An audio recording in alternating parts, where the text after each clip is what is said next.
What's up mga amigo? So, ito na ngayon yung ating dalawang apo.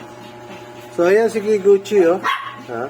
So, sila, 1 month old na sila. So, malikot na. So, ito si Gucci. Ang ganda ng katawan ni Gucci, ang lapad. At ito naman si Rolex. Ayan, nakakita na sila at nakakarinig na.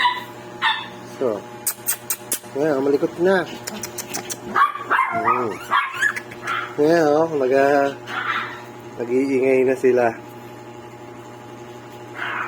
Ayan, ngayon, ito na yung update nila. Gucci, ayan, si Gucci, lapad, oh. Ang lapad ni Gucci. So, ayan ang itsura ni Gucci. So, si Rolex din. Ito naman si Rolex. So, ayan. Ito, male si Rolex. Ayan, tumataw na sila.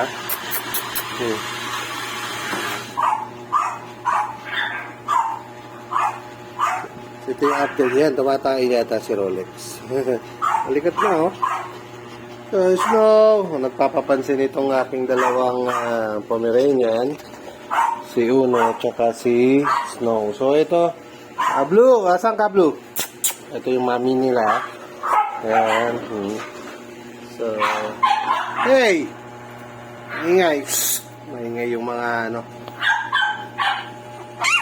Ayan, oh. Maingay na. Ano.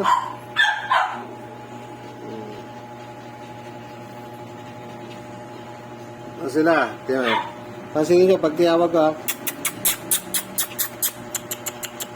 nakakarinig na rin sila.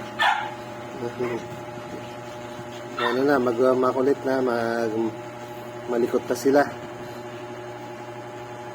So, konti nga na pa, kasi medyo lampa pa yan eh. Pag tiyawag mo doon, medyo lampa. Tumatawag si Rolex. Sana, merong magandang nung structure nila. Kapag ka maganda structure nila, laban natin sila sa dog show. Pasok natin, try natin mag-show ulit. So, either itong si Gucci o si Rolex ang ilaban natin. Kasi talaga yung mami nila, ang ganda ng structure, pre-pose. May mga pre-pose yung kanilang mami. So, tingnan natin itong dalawang puppy na ito. So, yan, yung character na ganyan, parang ang ano yan, medyo kung magpapatuloy yung kanyang confident na yan, magandang character yan. So, yung maingay. Ayan,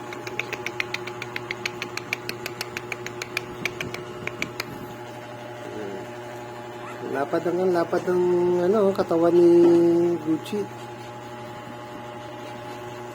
Mas malapad siya kaysa kay Rolex.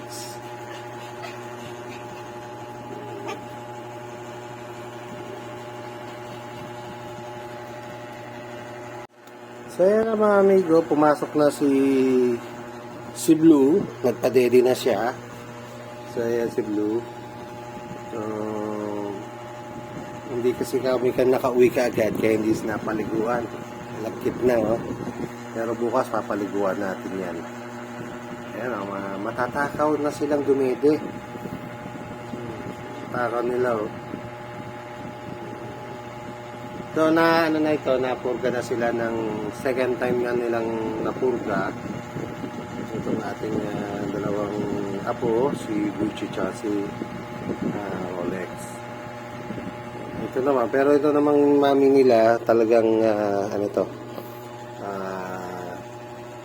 bago siya na i-breed, talagang pinurga, yan talagang kinindisyon natin.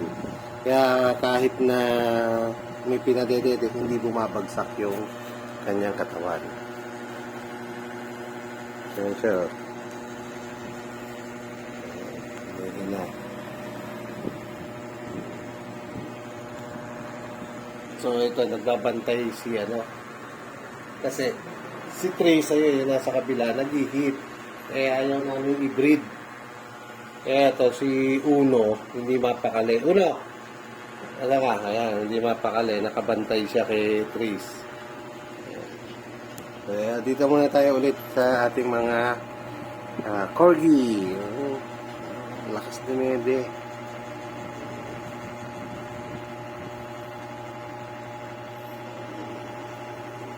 Tsaka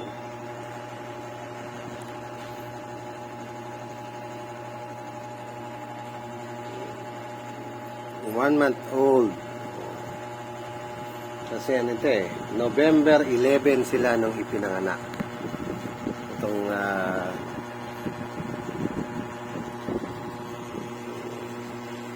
meron pa tayong isang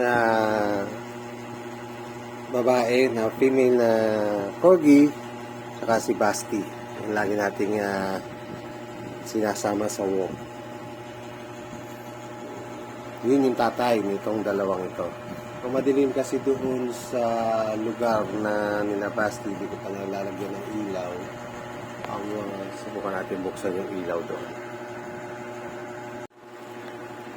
Ito, dahil malikot na sila, mapapansin nyo, binaliktad ko na yung whelping box kasi lumalabas na sila Lumalabas na ito si Gucci tsaka si Rolex. Pero pagka talagang hindi na sila yung paglakad nila is stable na. Ayan. Dito na sila, lalabas na sila dito.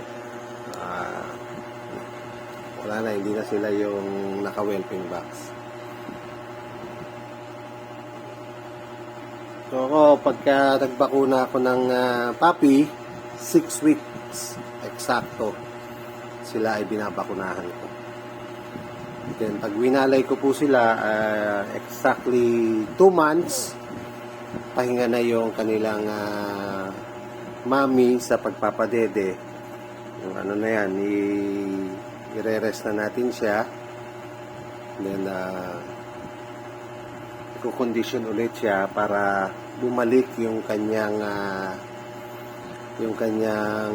kondisyon. Kasi nga nagpadede. Then, pahinga ng isang cycle, next hit niya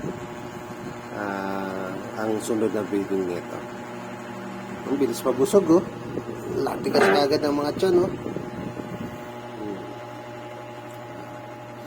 magkaiba sila ng structure na yun. Mas malapad yung si Gucci dito kay Rolex. Kaya tingin ko mas maganda yung tindig, yung magiging tindig ni Gucci. At ito namang si Gucci, mas short yung kanyang legs kaysa kay Rolex.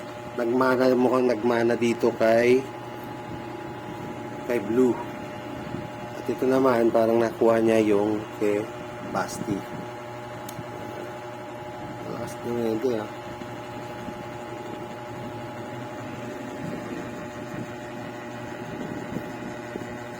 So mga amigo, ito update lang ito dito sa kila Gucci at kay Rolex. Ulitin ko, 1 month old na sila. Then healthy yung ating mga apo. So dalawa lang sila na anak ngayon ni Blue. Pero nung nakaraan, ang anak ni Blue is 5 puppies yung inanak. So, ngayon, 2. So, mga amigo, huwag nyo kalimutan na mag-subscribe ulit. Then, hit the notification bell at pakisuyo. I-like and share po natin. Then, para mas mapanood din ng ating mga kaibigan na mahilig mag-alaga ng corgi. Then, kung meron po kayong mga nais na itanong tungkol sa pag-aalaga ng corgi o ng kahit anong aso, just comment below. Then, sasagutin natin yan sa abot ng ating makakaya o yung kung ano yung ating ginagawa, yung pinapractice talaga namin dito sa kennel. So, ito yung aming, bukod sa corgi, meron din tayong Pomeranian. 3 po yan.